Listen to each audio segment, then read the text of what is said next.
made up of one person. There's a leader, a light, a visionary, an inspiration. But that leader needs the followers, the teachers, the managers, the masses. And of course, our Schenirer do what she did, as it's been so obvious in the Sherman. I think sometimes the leaders get too much attention and we don't appreciate correctly the followers. So I just want to dedicate a session or two to talk about some of her Talmidot in a general sense. One gets a sense that the girls, the Beis Yaakov girls then, were so extremely dedicated, idealistic, really living for something, that they were imbibed with a real love for Torah, including their own studies, to support Torah, to have husbands who were Talmidei Chachamim and learned Kovei Itim, but for sure their own studies were chaviv to them and beloved to them.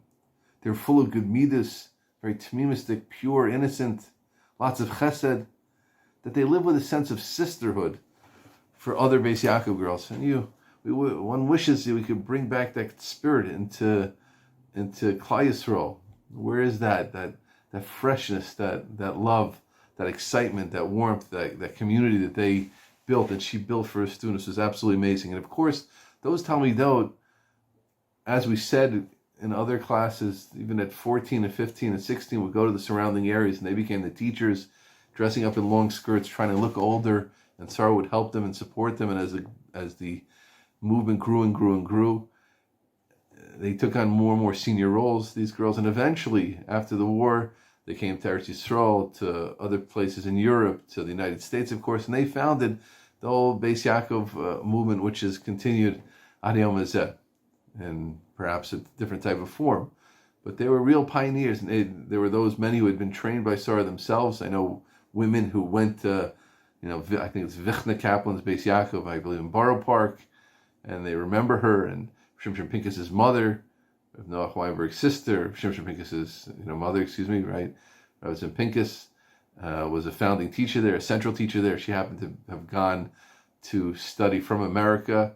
We took Montesquieu Weinberg Center from the United States to learn in the Krakow Seminary. I think she was the only one. He said you have to make her very great because she has to deal with, he saw his 16-year-old daughter would be one who would have to teach the girls in America. He perceived that amazing perception.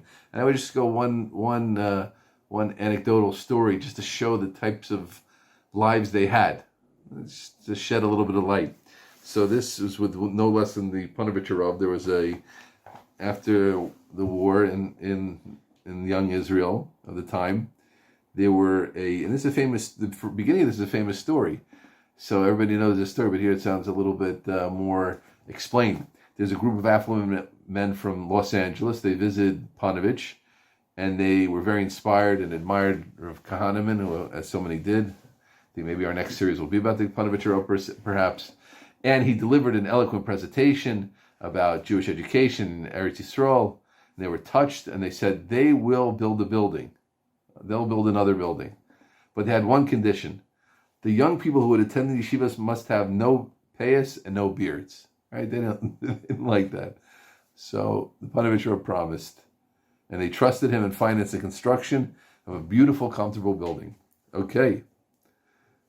And that building was occupied by Beit Avot that was for girls in the spirit of Beis Yaakov. This is the story. It's a well-known story, but I never saw it well written so well. But now let's continue. And the person who took over that school was someone named Rivka Engelard, who eventually became Rivka Hoffman. And she had already been involved in Europe with educating, and she was an unbelievable educator. And this was a school for Yatomot. Post the war, there were many, many orphan girls, and she was suggesting, devising strategies, and she was mamish a mother to these 70 girls. Physical needs, educational needs, taught, took pride in their achievements, loved knowledge and to be educated, teaching about mitzvahs. And she placed them in schools. Some of them became teachers themselves. She was always monitoring their achievements. She had 70 daughters. She took them out shmo. She helped place them in jobs. She helped be mishadich them, arrange their shidduchim, marry them off. A labor of many years.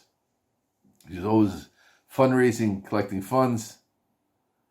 And they were always there for them whether needed. Meal times, late at night, Shabbos table always. And it sometimes happens with busy women, she was neglecting her, this we're saying the story not halach lamaisa, just to teach you what it was. She began neglecting her family under the weight of her responsibilities. Her husband, Rabbi Hoffman, himself a great scholar and devoted educator. I'm wondering if that's Shlomo Hoffman, who's become quite famous today, don't know. He went to Rav Kahana, went to the Panovich Rav, and he said his wife has to resign. It's too much. Her job is claiming so much of her time that she has very little left for her own family. She loves her work and cares for the girls dearly, but she must be a mother to her old children. So what did the Panovich Rav say? Of course, I understand, we'll find somebody else. The Rav was too distressed to accept the resignation. Do you know what it means to turn a child into an orphan? Can you imagine turning more than 70 children into orphans all at once? That was what the Panovich Rav said to Rav Hoffman.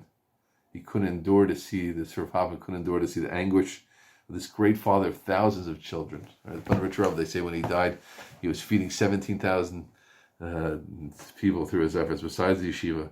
And she stayed there for many years until she had to, because of failing health, she had to leave. So that was, of course, Rivka Englard Hoffman. Rivka Hoffman, of course, was a great student of Sarah Schenirer. And that just gives one sense of types of people she built. And we'll finish next week, Bezrat Hashem, with some more about her Talmidot.